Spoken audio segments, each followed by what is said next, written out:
دوسری سائڈ زین، طہا اور اشر اور مرحا تھے، خوب ہلا گلا کر رہے تھے۔ زاویار امپائر کی ڈیوٹی سر انجام دے رہا تھا اور اپنی مرضی کی فیصلہ دے رہا تھا۔ چاچو یار کہاں دھیان ہے آپ کا، اس کا گول نہیں ہوا، شجاع بولا تھا۔ بس کر دو، چلو کھانا کھائیں۔ نہیں، ہم نے کھیلنا ہے، ملیحہ جو سب میں چھوٹی تھی بولی۔ مرچی صبح اسکول بھی جانا ہے۔ زاویار نے اس کے کان کھینچے، چلتا ہوا بیرا کے پاس جا بیٹھا۔ ہیلو میڈم، تم کیا یہاں پتھر بنی بیٹھی ہو؟ زاویار اس کے پاس بیٹھا تو گھبرا کر بولی، جی کیا ڈر کیوں رہی ہو؟ زاویار اسے دیکھتا ہوا بولا، نہیں تو ڈری نہیں، بس چونک گئی۔ یار چاچو، آپ جیسے جلاد کو دیکھ کر کوئی بھی لڑکی ڈر جائے وہ تو پھر بیچاری معصوم سی ہے۔ عطا ان کے پاس آتا شرارتی لہجے میں بولا۔ زاویار لمبا چوڑا کسرتی جسم کا مالک تھا، ہلکی بڑی ہوئی بیئرڈ تھی کہ نین نقش، ماتھے پہ بکھرے سیاہ بال اور بہت پرکشش شخصیت کا مالک تھا۔ اچھا، اور تو چلغوزے کے چھلکے خود کیا ہے؟ چاچو بھوک لگی ہے، ملیحہ نے آواز دی۔ چلو پھر سامنے ہوٹل پہ سب۔ زاویار نے پتھر سے چھلانگ مار کر اتر گیا اور سبھی ہوٹل کی جانب بڑھنے لگے، مگر ابیرہ ابھی بھی اس بڑے سے پتھر پہ بیٹھی تھی۔ جیسے تیسے کر کے وہ چڑھ گئی تھی، مگر اب اترنا محال تھا اس کے لیے۔ ڈر رہی تھی، ایک طرف پانی ہے تو دوسری طرف پتھر۔ وہ کیا ڈر کے مارے اس سے بولا بھی نہ گیا کہ اترنا ہے۔ سب آنکھوں سے اوجھل ہو گیا، ہر طرف تاریکی چھا رہی تھی۔ ہمت کرتی، چھلانگ لگائی کہ پانی میں جا گرتی، اگر زاویار بر وقت اس کا ہاتھ نہ تھام لیتا۔ زوردار چیخ مار اس نے زور سے آنکھیں بند کر لی تھیں، مگر اپنا ہاتھ کسی گرفت میں آتے بچ جانے کی امید نہ آئی۔ سامنے اپنے بچانے والے محسن کو آنکھ کھول کر دیکھنا چاہا، جو شاید یہیں تھا اور اسے پوری قوت سے اونچائی کی جانب کھینچ رہا تھا۔ اس نے بھی ہمت کرتے اوپر آنے کی کوشش کی اور زاویار اسے کھینچنے میں کامیاب ہو گیا تھا۔ ابیرہ زمین پہ آتے ہی زاویار کے سینے سے لگی تھی، ہلکا ہلکا سا کانپ رہی تھی۔ ابیرہ، تم ٹھیک ہو؟ اسے خود سے نرمی سے الگ کرتے نرمی سے اس کے چہرے کو دیکھتے ہوئے پوچھا۔ جی زاویار چاچو، تھینکس، آپ نے بچا لیا، اگر مجھے کچھ ہو جاتا تو انتہائی معصومانہ انداز تھا۔ یلو لانگ فراک پہنے، ہم رنگ شفون کا دوپٹہ لیے، بالوں کو کھلا چھوڑے، موٹی جھیل سی آنکھیں، باریک ستواں نک، گلابی ہونٹ، چہرے پہ بے انتہا معصومیت سجائے ہوئے۔ زاویار مسکرایا۔ چلو اس کا ہاتھ تھامے وہ آگے بڑھا۔ ہوٹل پہ پہنچی، سب اپنی نشست سنبھالے بیٹھے تھے، انتظار تھا تو بس ان دونوں کا۔ وہ بھی اس کے پیچھے چل دی۔ زاویار سب کے ساتھ ہوٹل کی جانب بڑھ رہا تھا، وہ دونوں بھی وہاں پہنچے۔ زاویار کے ساتھ چلتے ہوئے اس کا رنگ پک تھا، چہرے پہ گھبراہٹ۔ اس سے کیا ہوا؟ مرحا بولی۔ زاویار نے کرسی کھینچتے ہوئے اسے بٹھایا۔ تمہاری کزن کو تیرنے کا شوق ہے، پانی میں کودنے والی تھی۔ زاویار مسکراتا اس برابر والی نشست سنبھال کر بیٹھ گیا۔ تیرنے لگی تھی یا خودکشی کرنے والی تھی؟ ملیحہ اپنا چشمہ درست کرتے ہوئے بولی۔ محترمہ گرنے والی تھی، زاویار بولا۔ ابیرہ یار کیا کرتی ہو، تمہیں کچھ ہو جاتا تو ماما نے مجھے نہیں چھوڑنا تھا، شجاع بولا۔ وہ اس خاموشی سے سر جھکائے بیٹھی رہی۔ تھوڑی دیر بعد ویٹر نے کھانا سرو کر دیا۔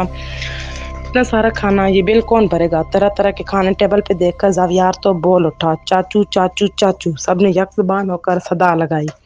دیکھو یہ بہت زیادہ ہے۔ ہاں، زاویار سیریس انداز میں بولا۔ پروفیسر چاچو چھوڑے چانڈ ہو، آپ کا کون سا خرچہ ہے؟ اتنی زیادہ تنخواہ ہے آپ کی، ہم پہ خرچ نہیں کریں گے تو اور کس پہ کریں گے؟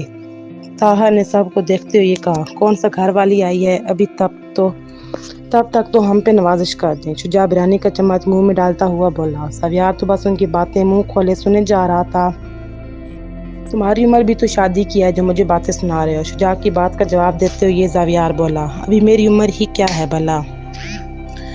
ذہن کو شوق ہے شادی کا۔ ذہن چپ چاپ بریانی کے ساتھ انصاف کر رہا تھا۔ جب شجاع نے اس کا ذکر کیا تو وہ بھی بول اٹھا۔ پہلے زاویار برو کی شادی ہوگی، پھر میری، ان سے پہلے شادی نہیں کروں گا میں۔ گائز، یہ کیا فضول سا ٹاپک لے کر بیٹھ گئے تم لوگ؟ چپ چاپ کھانا کھاؤ پھر گھر۔ زاویار نے آواز لگاتے ہوئے سب کو خاموش کرایا۔ آئس کریم کے بعد کر، ملیحہ جلدی سے بولی۔ مرچی چپ نہیں رہ سکتی تم؟ زاویار نے اسے آنکھیں دکھائیں تو اس نے اپنا چشمہ ٹھیک کرتے ہوئے دانتوں کی نمائش کی۔ کھانے کے بعد سب کو آئس کریم کھلانی پڑی زاویار کو، اور پھر سب گھر کو چل دیے۔ زاویار کی گاڑی میں ملیحہ، مرحا اور ابیرہ بیٹھی تھیں، باقی لڑکے اپنی بائک پہ تھے۔ طاہا اور عطا اپنی بائک پہ، دوسری شجاع اور اشر ان کے ساتھ ذہن الگ بائک پہ، فل سپیڈ پہ وہ بائک اڑاتے لے جا رہے تھے۔ ابھی آہستہ چلاؤ، گر جاؤ گے، زاویار گاڑی میں بیٹھا چلا کر بولا تھا، مگر وہاں کو آواز سننے والے تھے۔ ان کی گاڑی کے آگے پیچھے فل سپیڈ میں بائک دوڑاتے جا رہے تھے اور باقاعدہ ساتھ ہوٹنگ بھی کر رہے تھے۔ نان سینس، زاویار غصے سے بولا۔ تب بھی نظر سامنے بیک ویو مرر پہ اٹھی جہاں ابیرہ کا چہرہ دکھائی دیا، جو بہت ہی گمسم سی کھڑکی کے ساتھ لگی بیٹھی باہر کے خوبصورت پہاڑ کے نظارے کو دیکھ رہی تھی، جبکہ ملیحہ اور مرحا آپس میں کٹر پٹر لگی ہوئی تھیں۔ گھر میں وہ سب ایک ساتھ انٹر ہوئے تھے۔ زاویار تیزی سے غصے سے باہر نکلا۔ ان کو سبق سکھائے اس سے پہلے کہ ان تک پہنچتا وہ پانچوں اندر کی طرف بھاگے۔ اندر ملک فیض اپنی کرسی پہ براجمان بیٹھے تھے، حقے کا کاش لے رہے تھے۔ دادا جی، دادا جی۔ او کی ہو گیا پتر؟ دادا جی اپنی بھاری آواز میں بولے۔ ان کی آواز پہ آمنہ اور نغمہ بیگم باہر آئیں۔ آئے ہائے میرے بچے، نغمہ بیگم بولتی ہوئی آئیں۔ تم لوگ مجھ سے بچ کر دکھاؤ۔ زاویار مکہ بناتا ان کی طرف بڑھا۔ زین اپنے دادا کی طرف بڑھا اور شجاع اور اشر اپنی ماں نغمہ کے پیچھے چھپے، اور طاہا اور عطا اپنی ماں آمنہ کے پیچھے پناہ لی۔ اماں جی بچا لیں، آخری بات۔ شجاع اور اشر بولے۔ ماما لاسٹ ہے، نیکسٹ نہیں ہوگا۔ طاہا اور عطا بولے۔ اپنی ماں کا چہرہ دیکھتے ہوئے بولے۔ ملیحہ، عبیرہ اور مرحا بھی اندر آئیں۔ کیا ہو گیا ہے زاویار؟ کیا ہو گیا؟ کیوں بچوں پہ غصہ کر رہے ہو؟ امین صاحب بھی وہاں آئے۔ ابا جی، بھائی جان، یہ لوگ اتنی تیز بائک چلا کر آئے ہیں، اتنے خطرناک راستے ہیں یہاں، اتنی تیز بائک نہیں چلاتے، اور ساتھ ہمارا لڑکوں کی طرح شور اور سیٹیاں بجا رہے تھے۔ یہ کوئی بات نہ ہوئی بچوں، تم لوگ ایسی حرکتیں کرو۔ امین صاحب ابا جی کے پاس بیٹھتے ہوئے یہ بولے۔ او کوئی گل نہیں، چڑھتی جوانی ہے، جوش تو آئے گا۔ ابا جی ہمیشہ کی طرح پوتوں کی سائیڈ لے گئے۔ ابا جی صحیح کہہ رہے ہیں، نغمہ اپنے بیٹوں کو پیار کرتے ہوئے یہ بولی۔ مگر آپا زاویار ٹھیک کہہ رہا ہے، آمنہ اپنے بچوں کا غصہ کو گھورتی ہوئی بولی۔ چلو تم سب لوگ جاؤ اپنے کمروں میں، آمین صاحب بولے۔ عبیرہ نے سب بڑوں سے پیار لیا اور پھر سے شور کرتے ہوئے کمروں میں بھاگے۔ ماشاءاللہ بہت ہی نیک بچی ہے، ابا جی بولے تھے۔ امین صاحب مسکرائے۔ زاویار کی نظر عبیرہ پہ گئی جو آمنہ اور نغمہ کے درمیان کھڑی مسکرا رہی تھی۔ زاویار ایک نگاہ ڈالتا ابا جی کے ساتھ بیٹھ گیا۔ زین بچے جاؤ، شاباش، آئندہ ایسے غلطی نہ کرنا، زین کو کہا جو ابا جی کے پہلو میں بیٹھا تھا۔ دادا جی میری غلطی نہیں، اشر ہی تیز چلا رہا تھا بائک، زین معصوم بنتے ہوئے بولا۔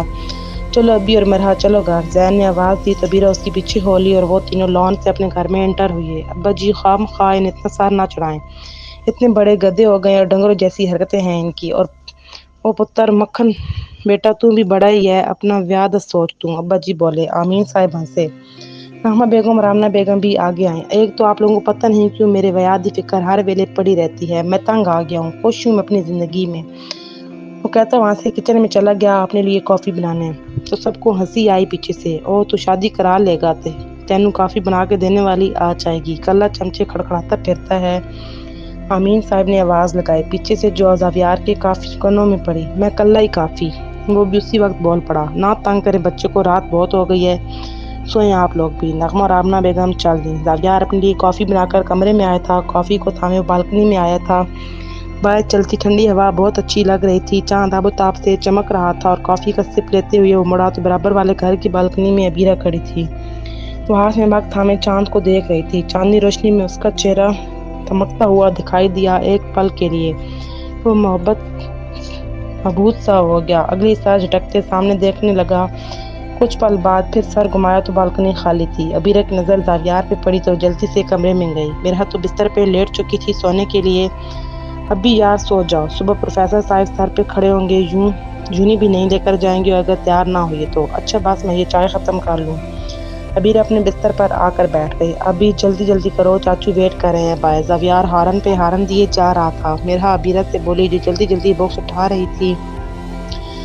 پتہ نہیں انہیں جلدی کس بات کی ہوتی ہے۔ عبیرہ منہ میں بڑبڑاتے ہوئے باہر نکلی۔ مرحا فرنٹ سیٹ پہ اس کے ساتھ بیٹھی اور عبیرہ پیچھے۔ کتنی بار کہا ہے ٹائم پہ تیار ہوا کرو، تم لوگوں کی وجہ سے لیٹ ہو جاتا ہوں، غصے میں کہتے ہوئے اس نے گاڑی اسٹارٹ کی۔ آئی ایم سوری چاچو، یہ عبیرہ ہی دیر کروا دیتی ہے۔ مرحا نے سارا الزام عبیرہ کے سر ڈال دیا۔ میں کب کہ تم نہیں اٹھتی ہو جلدی، عبیرہ نے صدمے سے کہا۔ بس کل اگر 1 منٹ بھی دیر کی نہ تو چھوڑ کر چلا جاؤں گا، انگلی سے اشارہ کرتے ہوئے انہیں وارن کیا تو دونوں چپ ہو گئیں۔ عبیرہ نے ونڈو کی طرف منہ موڑ لیا، مرحا کی اچھی طرح خبر لینے کا ارادہ کیا۔ زاویار کی نظر بیک ویو مرر سے عبیرہ پہ گئی جو باہر کے نظاروں میں کھوئی ہوئی تھی۔ سائیکو پتہ نہیں کیا سوچتی رہتی ہے، اسے باہر کھویا ہوا دیکھ کر منہ میں بڑبڑایا۔ کچھ ہی دیر میں وہ یونیورسٹی پہنچ گیا۔ مرحا اپنی کلاس کی طرف بھاگی جبکہ عبیرہ اور زاویار کو ایک ہی کلاس میں جانا تھا۔ یہ بکس لے کر جاؤ، کلاس میں گاڑی لا کر کے آیا۔ اپنی بکس عبیرہ کے حوالے کر دی، وہ کلاس کی طرف چل پڑی۔ وہ گاڑی لا کر کے لمبے لمبے ڈگ بھرتا عبیرہ کے برابر پہنچ گیا اور دونوں ایک ساتھ کلاس میں انٹر ہوئے۔ سب اسٹوڈنٹ کلاس میں موجود تھے۔ گڈ مارننگ سر، زاویار کو دیکھتے سب نے کہا۔ عبیرہ نے زاویار کے باکس اس کے ڈیسک پہ رکھے اور سامنے والی چیئر پہ بیٹھ گئے جو اس کی مخصوص تھی۔ Good morning, have a seat. White shirt, black waistcoat پہنے اور ساتھ بلیک کی پینٹ پہنے، 6 فٹ سے نکلتا قد، چوڑی جسامت، تھکے نین نگ، چھوٹی آنکھیں، سیاہ گھنے بالوں کو طریقے سے سیٹ کیے اپنی تمام تر مردانہ وجاہت لیے بہت ہی ہینڈسم لگ رہا تھا۔ لڑکیاں تو اسے دیکھتے ہی مر مٹ جاتی تھی مگر کسی کا خاص نہ ڈالتا۔ 30 سالہ ملک زاویار احمد اس یونیورسٹی کا خوبصورت پروفیسر مانا جاتا تھا۔ ہائے ابیرہ، ہاؤ لکی، تم ان کے ساتھ رہتی ہو، ہی از سو ہینڈسم مین۔ اس کے ساتھ بیٹھی اس کی کلاس فیلو نے کہا، جی نہیں، میں اپنے گھر میں رہتی ہوں، ان کا ربر والا گھر ہے۔ ابیرہ نے چڑھ کر کہا، پتہ نہیں اب ایسا بھی کیا ہے ان میں جو مری ہوئی ہیں۔ آخری بات اس نے بس وہ سوچ سکی۔ تو ایک ہی بات ہوئی نا، دوسری لڑکی نے کہا۔ تو سب لڑکیاں ہنسیں۔ تمہارے پاس نمبر تو ہوگا سر زاویار کا، پلیز مجھے چاہیے۔ ایک اور لڑکی نے صدا لگائی جو حلیے سے کافی ماڈرن تھی، آئی تھنک وہ ہمارے استاد ہیں اور ان کا احترام کرنا فرض ہے ہم پر۔ عجیب حرکتوں کو وہ بالکل بھی پسند نہیں کرتے۔ ابیرہ نے کتابیں سمیٹ کر بیگ میں ڈالیں اور چلتی بنی۔ ابیرہ کو باہر نکلتے ہی مرحا نظر آئی۔ 2 منٹ میں اس کے سر پہنچی۔ مرحا کی بچی اس کی کمر پہ ہاتھ میں پکڑی بکس جوڑ دیں۔ ہائے ظالم، کمر توڑ دی۔ مرحا نے کمر پہ ہاتھ رکھتے ہوئے یہ دعائیں دی۔ تو تمہارے کرتوت ہی ایسے ہیں، کیوں جھوٹ بولا سر سے تم نے؟ ابیرہ غصے سے بولی، ارے بھائی، میں چاچو کے ساتھ بیٹھی تھی اور تم ان کی پہنچ سے دور تھی، اس لیے خود کو بچانے کے لیے کہا۔ ہاں، مجھے نکما ثابت کرو گی؟ موڈ بناتے بیٹھ گئی اس کے ساتھ۔